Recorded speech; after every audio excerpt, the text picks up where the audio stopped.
So hello students, CBSE का date sheet निकल गया है तो उसके बाद बच्चों में टेंशन हो जाता है। तो ये जो है नेचुरल है। बोर्ड का अब तक डेट शीट नहीं आया था, अभी अचानक से 30 को मतलब कल या परसों डेट शीट आया था, अचानक से डेट शीट आ गया तो अब जो है और ज़्यादा जो है टेंशन बढ़ गया। तो डेट शीट तो सबने देख ही लिया होगा, फरवरी का 15 से एग्ज़ाम शुरू है, लेकिन शुरुआत में जो है छोटे मोटे एग्जाम्स है। क्लास 10 के लिए जो रूटीन बना है बहुत ही बढ़िया रूटीन बना है। अभी से अगर आप अच्छे से प्लान करते हैं, चाहे साल भर में कैसा भी पढ़ा हो नहीं पढ़ा हो डिपेंड नहीं करता, फिर भी आप अच्छा सा स्कोर कर सकते हैं।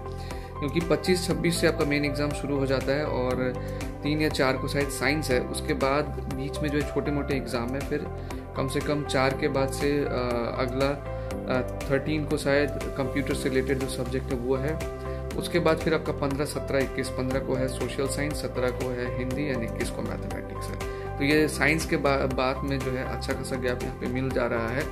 और अगर आप अभी से पढ़ाई स्टार्ट कर देते तो अभी भी आपके पास 45-50 डेज जैसा टाइम है। ठीक है, अगर मैं छोटे मोटे एग्जाम को छोड़ दो, अगर 15 से ही अगर कहते हैं फिर भी हमारे पास 40 दिन जैसा है। अगर फरवरी 15 को ही मान लेते हैं कि एग्ज़ाम स्टार्ट है तो भी 40 दिन है। इस 40 दिन को अगर अच्छे से इस्तेमाल करेंगे तो बहुत अच्छा आप कर सकते हैं। ठीक है, और मैं खास करके यहाँ पे मैथ्स का आपको कुछ टिप्स बता दूंगा कि इस कम दिन में अगर आपने शुरुआत से पढ़ाई की है तो बहुत अच्छा है, नहीं भी की है तो इस 40 दिन को किस तरीके से आप इस्तेमाल करेंगे, क्योंकि अभी स्कूल भी आपका बंद रहने वाला है। ठीक है, तो किस तरीके से टाइम को इस्तेमाल करेंगे तो आपका जो स्कोर हो मैथ्स का वो अच्छा हो, चाहे आप स्टैंडर्ड लिया हो चाहे आपने बेसिक लिया हो। ठीक है, तो इससे पहले आपको क्या करना होगा, एक बार आपको ये देख लेना होगा कि कौन से चैप्टर में से कितना मार्क्स का आ रहा है। ब्लूप्रिंट आपके सामने रख लेना होगा, ब्लूप्रिंट देख लेना होगा। ठीक है, और फिर आपको अपना स्ट्रेंथ और वीकनेस को डिटरमाइन करना होगा, कौन से चैप्टर में आपका स्ट्रेंथ है और कौन सा चैप्टर आपका वीकनेस है। तो पहले मैं आपको बता दूं कि कौन से चैप्टर में से मतलब यूनिट वाइज किस यूनिट में से क्या मार्क्स डिस्ट्रीब्यूशन रखा गया है वो मैं बता देता हूँ आपको। वीडियो में भी दिख जाएगा आपको साइड में। अगर मार्क्स वाइज यूनिट वाइज अगर मार्क्स देखें तो जो नंबर सिस्टम है जो कि बहुत ही ईजी चैप्टर है, उसमें 6 मार्क्स है। उसके बाद कोऑर्डिनेट ज्योमेट्री भी एक इजी चैप्टर है, उसमें आप डिस्टेंस फार्मूला सेक्शन फार्मूला के आसपास के क्वेश्चन रहते हैं और इसको भी अगर ध्यान से प्रैक्टिस करेंगे ये भी इजी है। इसमें 6 मार्क्स और स्टैटिस्टिक्स एंड प्रोबेबिलिटी में 11 मार्क्स है। तो 11 + 6 + 6 23 मार्क्स तो आपको 100% एकदम फुल है। ठीक है, और साथ में जो प्रैक्टिकल एग्जाम स्कूल से होता है उसमें से 10 तो मिल ही जाएगा, तो 23 + 10 33 मतलब पास होना इसमें अभी जो है बोर्ड एग्जाम में कोई बड़ी बात नहीं है। तो सबसे पहले जिसने पढ़ाई नहीं की है बिल्कुल, ये 3 जो यूनिट है इसको पकड़िए, अटैक कीजिए, 4 से 5 दिन में इसको खत्म कीजिए। जैसे कि हो गया number system, coordinate geometry and statistics and probability. उसके बाद जो अगला ईजी होता है वो है एलजेब्रा वाला पार्ट। एलजेब्रा में 20 मार्क्स है। ठीक है, तो इसको अगर आप लोग पूरा अच्छे से कर लेते हैं तो आप मैथ्स में जो है पास होने से कोई नहीं रोक सकता। फिर ट्रिग्नोमेट्री है जिसमें 12 नंबर आता है, ज्योमेट्री है जिसमें 15 नंबर है। तो ये इस तरीके से अगर आप प्लानिंग करके आप पढ़ाई करेंगे, आपको पहले मार्क्स डिस्ट्रीब्यूशन देख लेना, फिर अपने स्ट्रेंथ और वीकनेस के हिसाब से जो आपका स्ट्रेंथ है वो उसको तो आपको अच्छे से कर ही लेना है, उसमें ज़्यादा टाइम भी नहीं देना है क्योंकि आपको ऑलरेडी वो आता है। जो वीकनेस है उसमें आपको क्या करना है, टाइम देना है। और टाइम जैसे किस तरीके से देंगे, आपको पहले तो चैप्टर, अभी तो जैसे चैप्टर वाइज करने का कोई समय नहीं है, लेकिन फिर भी जिन्होंने पढ़ा बिल्कुल भी नहीं है वो लोग हर चैप्टर का जो है फॉर्मूला जो भी कुछ है एक जगह पे कर लीजिएगा।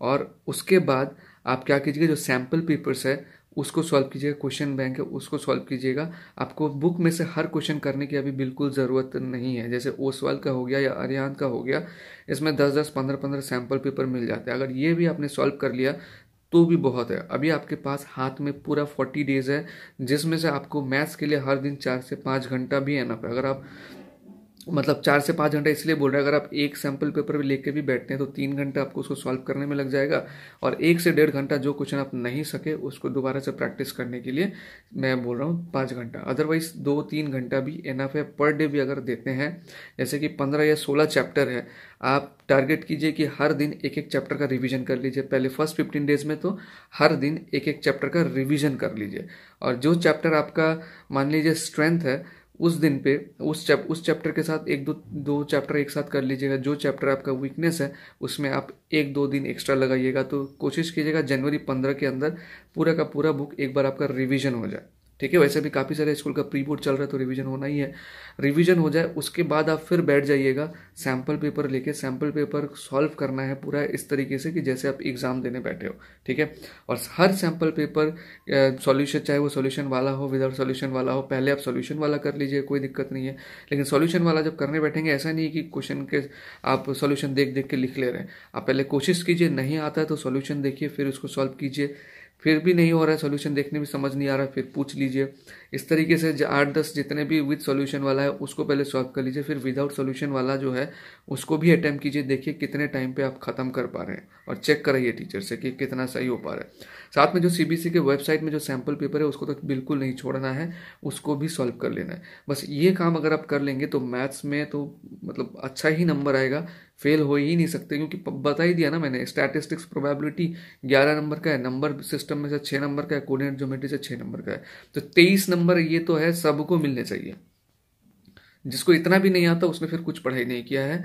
और 10 नंबर तो प्रैक्टिकल में से मिल ही जाएगा, तो 33 तो बन ही जा रहा है। तो पास होने की टेंशन नहीं है, आपको बस अच्छा करना है। तो इसलिए आप ये पता करिए कि इस समय पे आपको कौन सा चैप्टर ऐसा है जो ज़्यादा तकलीफ देता है, कौन सा फॉर्मूला ऐसा है जो आपको ज़्यादा तकलीफ दे रहा है, उसको बार बार कीजिए और उसको उसमें जो है एक परफेक्शन लेके आइए। क्योंकि मैथ्स ऐसा एक सब्जेक्ट है जिसमें 100 में 100 भी लाया जा सकता है, बस आपको सॉल्यूशन परफेक्ट रखना है, ठीक है। तो इस टिप्स को फॉलो कीजिए, घबराइए बिल्कुल नहीं और एकदम से लग जाइए।